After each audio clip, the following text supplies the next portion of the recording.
Professor Dharm Bhawuk ji from Hawaii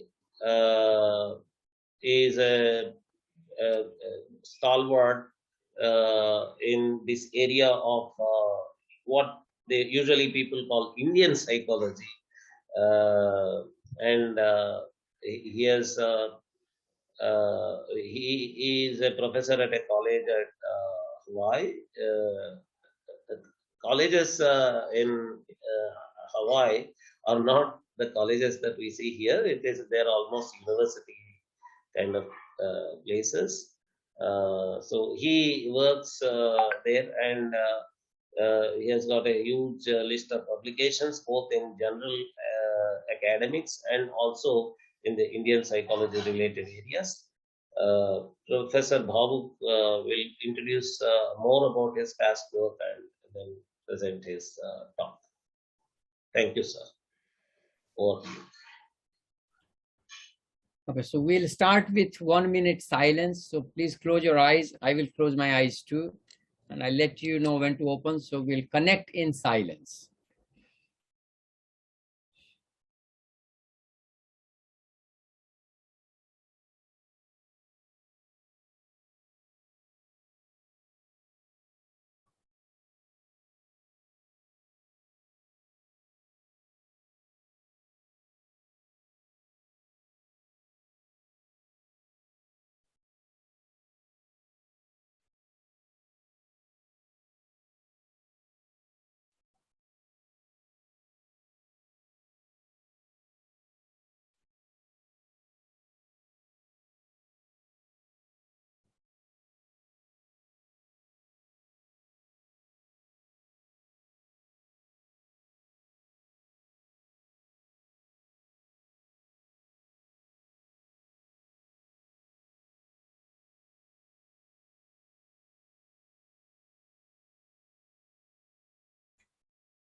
Please open your eyes. So I plan to talk about two things, theory and method, and then basically talk about how we can do Indian psychological research, or how we can build Indian psychological theories, and what would be the methodology that we will use. So I probably should have started with methodology, but you will see that when I share with you Indian psychological theory or theories, the method will become obvious.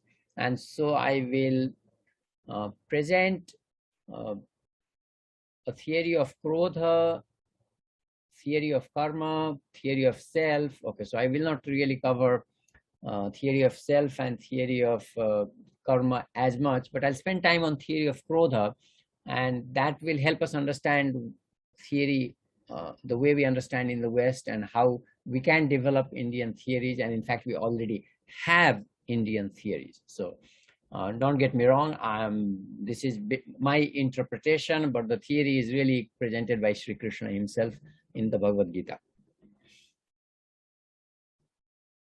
So what is theory? When people criticize theory, they call it the blabbering of academics, impractical ideas. But when we look at it positively, then it's, we often cite Kurt Lewin, who said there is nothing as practical as good theory. And I have become a champion of that idea. Another way of understanding theory is what is published in journals like Psych Review, Psychological Bulletin, American Review of Psychology, Academy of Management Review, etc. But there are also books like Vroom's famous book, Theory of Motivation, 1964. And for those of people in the audience who did not know, that came out of his dissertation. So people who are working on their dissertation, who are in the audience, that's an important work. Pay attention to it.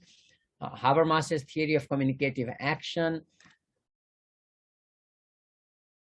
I like the idea of looking at theory as a construct and its relationship with its antecedents and its consequence. So if we only focus on the construct, then we are talking about ideas. But when we look at what causes that construct, that idea, and what is the outcome of that idea, then it's a relationship, and that is one way of looking at theory. Theory serves to explain and predict behavior. And we will see how, when we look at theory of krodha, it helps.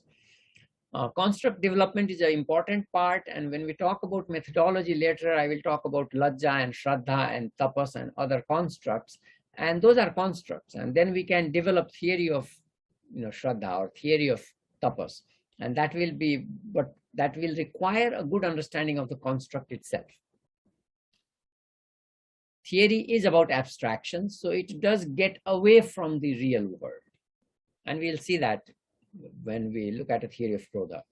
Theory helps with generalization and across population and constructs. So with that background, let's jump right into what I'm calling a theory of krodha, which is derived from Bhagavad Gita verse 2.62 and 2.63. The verse says it themselves there, dhyayato visayam pumsa sangasteshu pajayate sangat sanjayate kama कामात् क्रोधो विजायते क्रोधाद् भवति सम्मोहः सम्मोहाद् स्मृति विभ्रमः स्मृति भ्रंशाद् बुद्धिनाशो बुद्धिनाशात् प्रणश्यति. So I presented the first part, only verse 2.62 in 1999. I wrote a paper and I called it, a model of understanding behavior and how anger is caused and how greed is formed. It took me 20 years I did use the second verse in my 2011 book, but I still did not call it a theory or did not see the theory. This happened only this year or last year.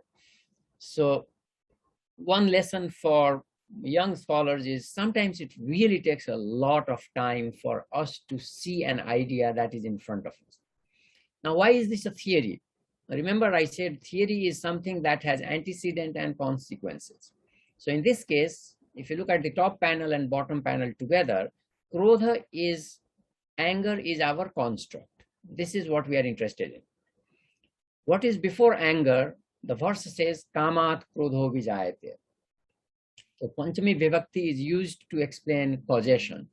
So we can see that from kama, krodha emerges. The next verse, 2.63 says, krodhad bhavati sammoha. So what is the outcome of krodh? We get sammoha.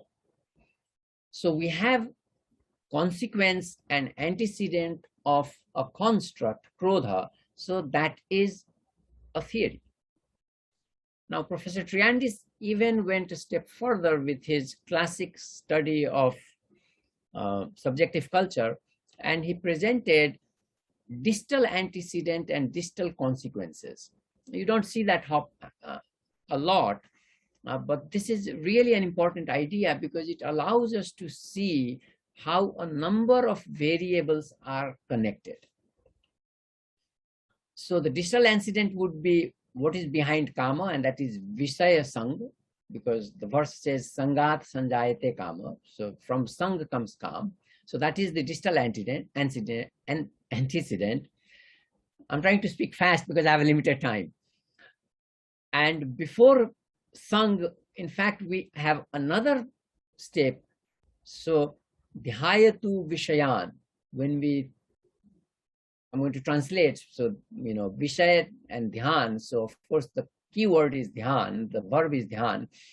So, when our Dhyan goes on Vishaya, and there are 5 Vishayas, so you can see how powerful it is, then we get attached to it. So, that is the most remote antecedent of krodh. But you can also say, if you only focus on Vishaya, Sang, and Kam, then you have attachment is the cause of desire and interaction with Vishaya is the cause of attachment. So now you can play with this, but since the verses really are focused on krodha, I think I'm not misinterpreting or overextending it in calling it a theory of krodha. I can share the paper on theory of krodha, and you can read the verses, and of course you can read the interpretation and understand it for yourself. So I'll pause here and basically conclude that we have theories that are Indian, that are Hindu, that are Vedic, that are relevant today. Who does not get angry? Who has not felt anger?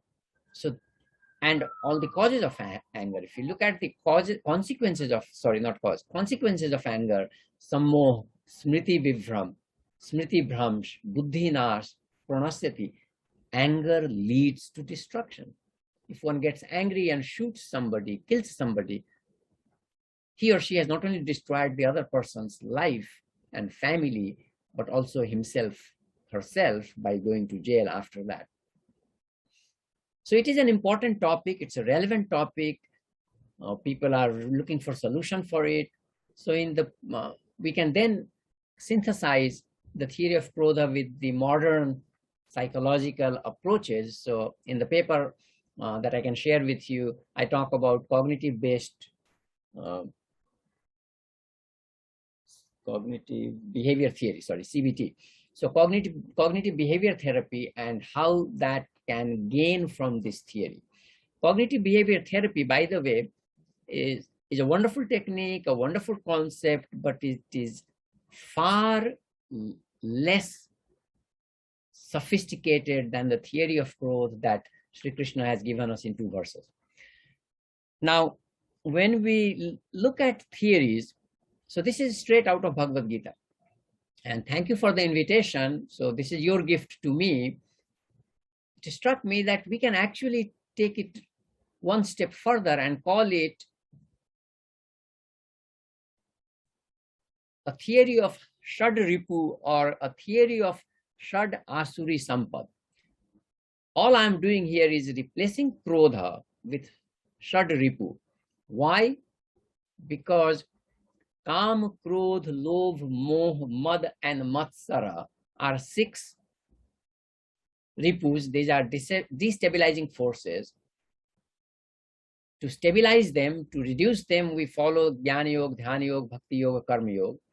So if we practice them, then the ripus are destroyed and we are able to realize the self, or Atma Jnana or Atma Darshana. But if we don't do those practice, then those ripus keep disturbing us, keep destabilizing us.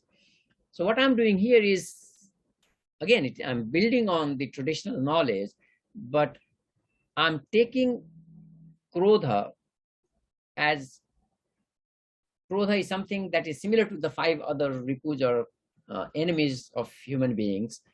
Therefore, I should be able to replace krodha in that mode. Similarly, if you think about Asuri Sampada, Dambho, Darpo, Abhimanascha, Krodha, Parushyam, Evacha, Ajnana. So those are the 6 Asuri Sampad. Krodha is one of them.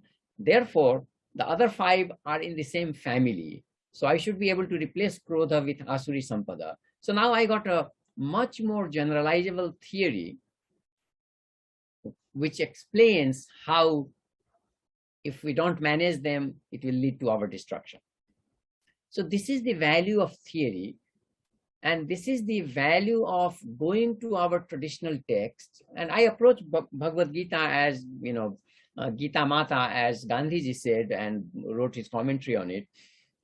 And then it gives you the gift. And the understanding then we take to our practice.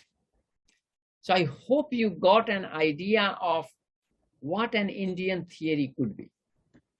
From a theory of krodha to understanding krodha as a family of Shad Ripu and Shad Asuri Sampada, and therefore developing a theory of Shad Ripu or a theory of Shad Asuri Sampada. And this is clearly a destructive theory. What is beautiful about this theory is it also tells us how to solve the problem. So all we need to do is follow the money. As in the US, people talk about, if you want to find something, follow the money. So if you follow money transaction, you will go to the source of evil. So in this case, if we keep going left, so krodha comes from kam, kam comes from sang, sang comes from interaction with the vishaya. So we need to deal with sangha, we need to deal with kama, we need to deal with interaction with sangha, and that will lead to solution of the problem. Let's quickly look at another theory, theory of karma. And again, I'm going to put it into antecedent, consequent, and construct framework to understand a theory. So the construct itself will be karma. So what is karma? Well, we got traditional wisdom that says karma is prarabdha karma, sanchita karma, agami karma, vartamana karma. So something that I'm doing right now, I'm talking to you, so that's vartaman karma. Agami karma, something that will come in the future. You will send me email, I will respond to it, we will talk. So that will be kind of related to what I'm doing. Prarabdha karma is basically unfolding of my samskara from the past. That I'm speaking to you is my prarabdha unfolding. That I will get to know Swaminiji because of this interaction is my prarabdha unfolding.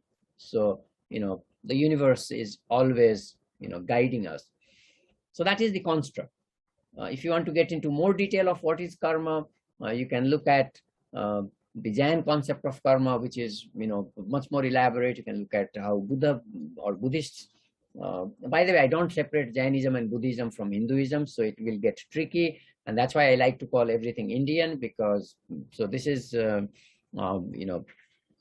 kind of responding to what Nagarajji was talking about, why people have reaction to calling it Hindu. So my position is that I include Hinduism, Buddhism, Jainism, and that is all Indian. And I would also like to include Indian variety of Islam and Christianity. So the construct of karma is really rich. What are the consequences of karma? We already know this. Either it leads to bondage, or the way we do the action, it can also lead to moksha. So the consequence of karma is bandhan or moksha. And what is the antecedent? If you look at verse 3.5, Sri Krishna says, living beings cannot stay away from actions even for a moment. That's like almost like if you have a body, this is sanghat, which is the integration of five senses and gyanendriya and karmendriyas, it will always act. Interaction of self and vishaya, which we saw a moment ago, that is what is the cause of action.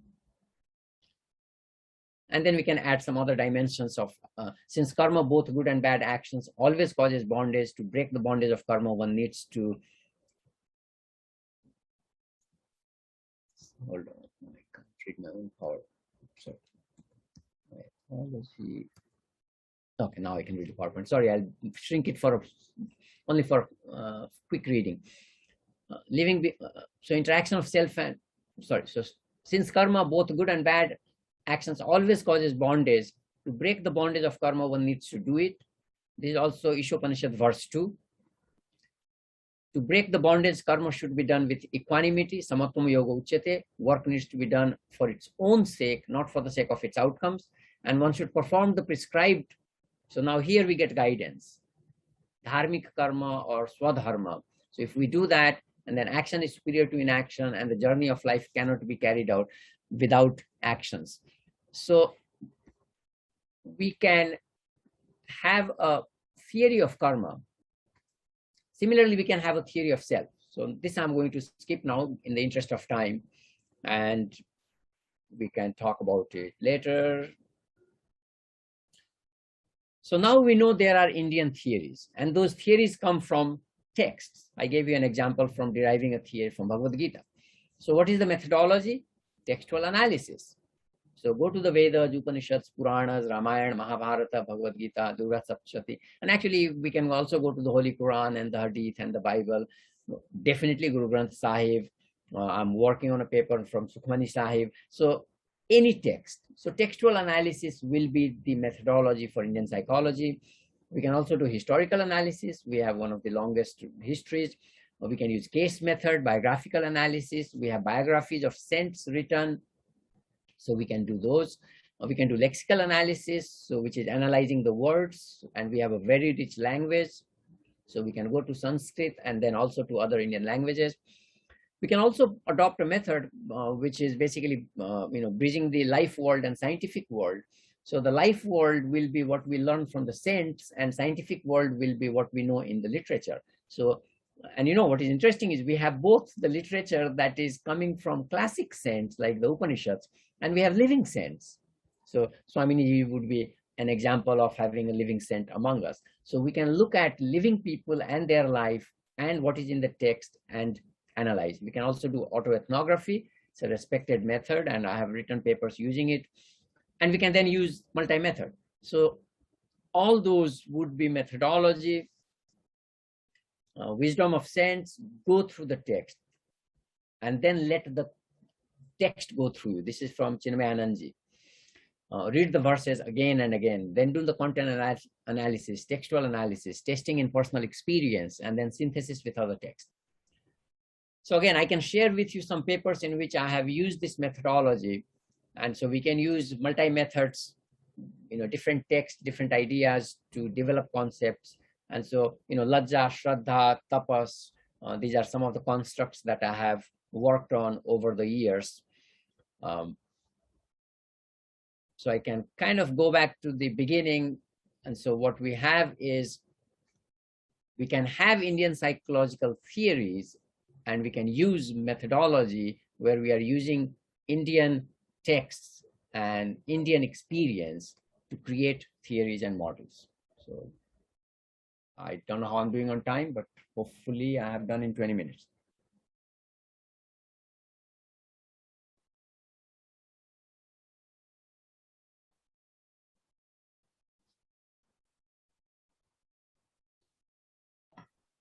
Namaste, thank you. That was really wonderful, highly structured presentation of both theory and method, and that was actually paving a very good way for the whole conference. The topic itself, theory and method, is very much suitable for a guidance to the whole conference, because the papers are going to be both on theory and method. Some are going to talk about theory, some are going to talk about method. But, sir, you have actually showed very good guidance to all the younger scholars also about how to go about connecting the sources with the actual practice inside the academics, and also inside the practice, inside psychologist practice. Thank you very much, sir. And now I will check if there are some questions.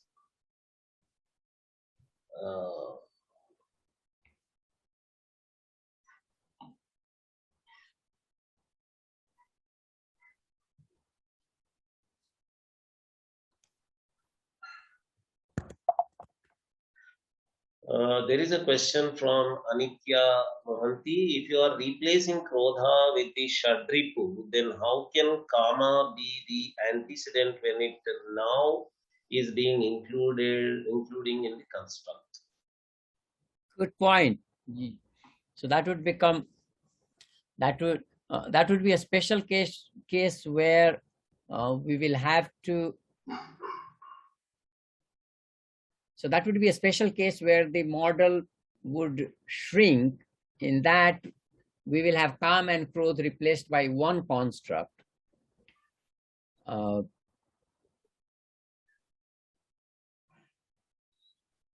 that will throw some, so it would it will require more thinking about how we are going to then connect it to the next, Smriti Vibhrama, etc., or some moha. But we know from experience that when desire is very strong, what we call passion, then that leads to some more. There is no doubt about it. So say, for example, This is a bad topic, but we are talking about something, so allow me. That's what is coming to mind. Rape is something that has happened in India, keeps happening in India. So the rapist is actually not going through anger. The rapist is going from calm to samoha, smriti vibhrama, and pranashanti. So we can basically remove krodha and we can still have the model work. We do see that, so that's one example where it could work. That was a very good question. Thank you, and I will need to think through it more to kind of work out all the kinks. Somebody said how to connect. So bhavuk@hawaii.edu. So I will share the email, and I think you have the email of all the presenters. So and I'll also share my WhatsApp so we can communicate. This is from Dr. Jay Gupta. How would you connect this with Western theory of anger and anger management? I already have done in that paper where I relate this theory with cognitive-based therapy, CBT. So it is possible to do it. Fortunately, since the topic is modern psychology, I get to share that modern psychology has started going from neuroscience to mindfulness and meditation. And that's where we see the connection, that in the connection between cognitive behavior therapy and this model would be that mindfulness practice leads people to separate the thought from the person. And any sadhak would know this. Sadhana helps us get away from this concept of self, which is physical, physiological, or mental. So we create a distance between the social self and the self, the physical self and the self, and therefore we are able to manage anger. So I think the connections are both theoretical and practical. This is from Purva Sharma ji. Would be grateful if Bhawuk ji could elaborate on how this theory is more sophisticated than CBT. CBT does not give you antecedents of anger. It basically tells you get angry and you deal with it. Whereas here, we see a stepwise, and if you reflect on it yourself, so, Nagaraji was talking about introspective process and reflective process. If we reflect on it, we can see in our own experience that we get attached to something when we think about it. To give you a concrete example, I have a car, I drive a car, my car is 5-year-old, I'm not wanting to buy a new car, I don't see any other car on the street. They're just not salient to me in modern psychological terms. The day I decide to buy a new car, I will start I will start noticing those cars. And I know from my past experience, when I bought this car, when I bought a car in 2003, I realized that I had, knowing the theory, I realized I was scanning the environment.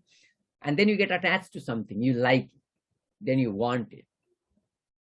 And when you don't get it for some reason, then you get angry. So you go to the dealer and you don't get a good deal, you get angry with the dealer. You may not buy that model because you are angry with the dealer, even if it's better than the next one, because the next dealer is giving you a better deal. So the model provides us link to what causes anger and also the outcomes of anger, which is not in cognitive-based therapy. I think that's all.